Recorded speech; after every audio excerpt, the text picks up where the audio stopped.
Hello. I really appreciate the opportunity to present here at RISC-V Taipei Day. My only wish is that I was able to attend in person, as Taipei has always been one of my favorite cities to visit. I'm Gary Martz, and I'm a Senior Director in Intel Foundry Services, responsible for RISC-V enablement. My role is to collect customer and partner input on their needs for RISC-V, prioritize how we will engage the RISC-V community, and align Intel contributions to the RISC-V ISA and SoC specifications, as well as the RISC-V software stack development. The last time I spoke to the RISC-V community was at RISC-V Spring Week in Paris back in May. During that talk, I outlined the investments that Intel Foundry Services would be making in RISC-V specifications and software, as well as the investments that we are making in our global manufacturing capacity. I'm happy to report that we've made significant progress.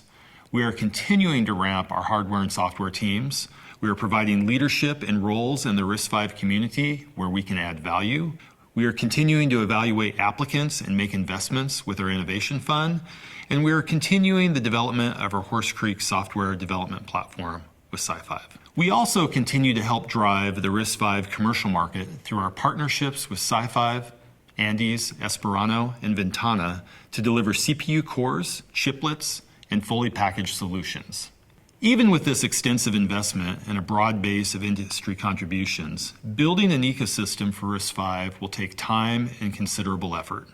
Today I will talk more about Intel Foundry Services and our role as a systems foundry, and how this will open the doors of existing ecosystems to RISC-V and will help continue RISC-V's extraordinary growth. The current foundry model enabled innovation at the wafer level, and we've been extremely successful. But the new era in chip making requires a reboot around our foundry model mindset. With the continued pursuit of Moore's Law and steady cycles of innovation, the data center rack is consolidated into a system, and systems are being consolidated into advanced packages. And these advanced packages are best built by a systems foundry. A systems foundry involves engaging with customers at multiple levels, from basic wafer manufacturing all the way up to helping define and implement desired system architectures and customized services. A system foundry includes 4 components. The traditional wafer aspect, continuing to be driven by Moore's Law, advanced packaging solutions, a chiplet ecosystem, and software that is tuned to the hardware. If you attended the Hot Chips conference in August, some of this presentation will already be familiar. It was at Hot Chips that our CEO, Pat Gelsinger, introduced Intel Foundry Services as a system foundry and discussed each of these 4 components. What I hope to convey today is why a systems foundry approach can be so valuable to the RISC-V community. The first component of a systems foundry is wafer technology and a pace of innovation defined by Moore's Law. Since our founding, Intel has thrived on the relentless pursuit of semiconductor invention and innovation as described by Moore's Law. This has enabled us to build more complex systems amid growing demand for more performant solutions. Today we have 100 billion transistors on a package, and our aspiration is to build solutions with 1 trillion transistors by the end of the decade. The challenge that this creates was predicted by Gordon Moore all the way back in the paper he wrote in 1965. He was able to foresee this day of reckoning, where it would be necessary to build larger systems out of smaller functions to deliver customized, heterogeneous solutions.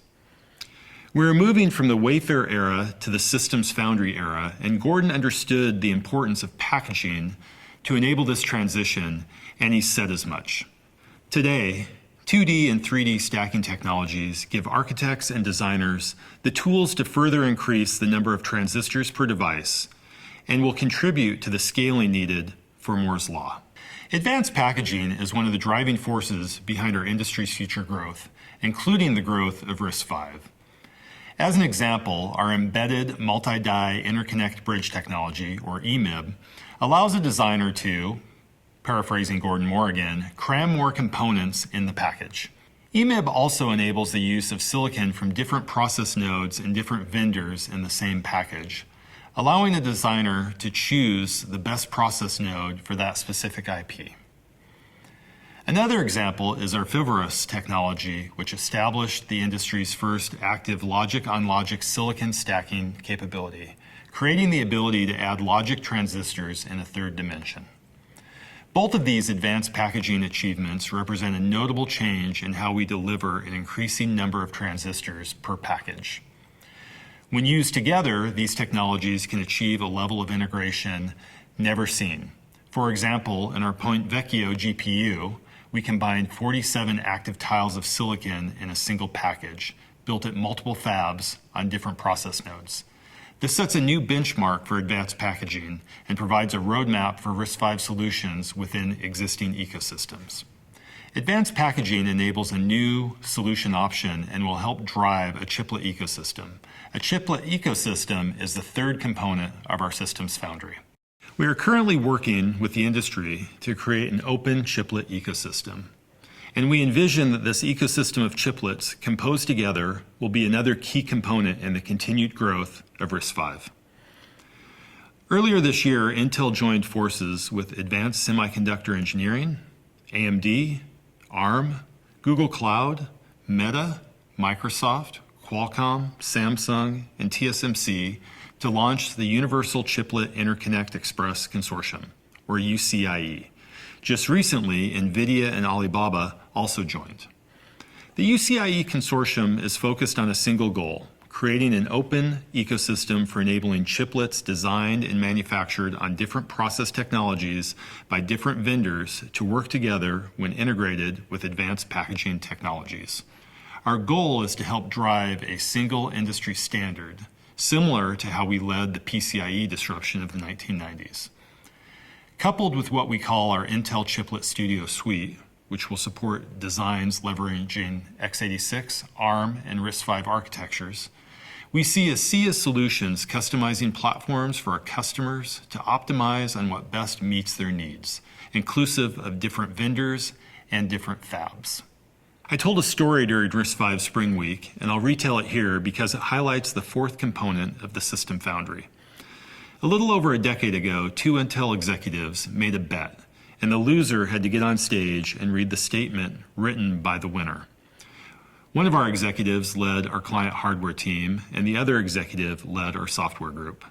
The hardware executive lost and had to read on stage that hardware without software is just heat. This is the fourth component of a systems foundry: software. Our Intel CTO, Greg Lavender, says software is the soul of the machine. And nearly all our customers benefit from the extensive software optimizations that are tuned to differentiated features in hardware that we provide. Today's solution comprises silicon plus software and also software as a service. Very few companies have the experience and capability as Intel in silicon plus software. To bring the systems foundry approach to life, we will lead with a software-first mindset at every layer. And we're bringing some of this leadership to RISC-V. My colleague from our software group, John Hengeveld, was just recently elected as the vice chair of the Privileged Software Horizontal Committee in RISC-V. At the top layer of the software stack, market-making technologies are built on top of foundational and middleware software. Here, we will deliver new security services and solutions to meet the growing needs of our customers. The middle layer of market differentiating software consists of a large set of tools, libraries, languages, and frameworks, all sitting atop foundational software at the OS and virtualization layer. We use software and hardware technologies to deliver immense value into the ecosystem, providing a stable software interface for customers to develop solutions well in advance of hardware. We then empower it, accelerate it, and secure it with the hardware underneath, which altogether drives the chiplet ecosystem. And we're bringing this software-first mindset and creating value for RISC-V through our contributions to the software ecosystem. The continued pursuit of Moore's Law, advanced packaging, chiplets, and software-defined silicon-enhanced solutions are the four key components of a systems foundry. Systems Foundry is driven by a combination of technological demands, economics, and fundamental physics. With the Systems Foundry model, we offer secure supply, open platforms, and composable solutions through wafers, advanced packaging, chiplet technologies, and the system software that is required to overcome fundamental limits and meet the industry's insatiable demand for semiconductors. During this transition from a system on chip to systems of chips, we need to optimize everything from the system and software architecture to how we do manufacturing and test. We need to think about everything in 3D, from die construction to assembly rules to verification and sign-off, to our automated post-silicon verification and test flows. As a systems foundry, we will drive an open ecosystem for RISC-V solutions, and we will optimize RISC-V PPA on Intel 16 and Intel 18A. We also need to drive an open ecosystem for IP and interconnects between chiplets. And we need to develop applications and system software to maximize the specific and aggregated performance of the solutions that we're building. Additionally, Intel Foundry Services will offer advanced silicon services to help our customers bring their RISC-V solutions to market. Normally, this is when I would open up for questions, but since this is a recording, unfortunately, this isn't possible. However, if any of you plan to attend Intel Innovation, being held September 27th through 28th in San Jose, I'd love to meet you in person. I will again be presenting our vision for RISC-V and our Systems Foundry, and also participating in other activities at this event. Thank you again, and I hope to see you all soon.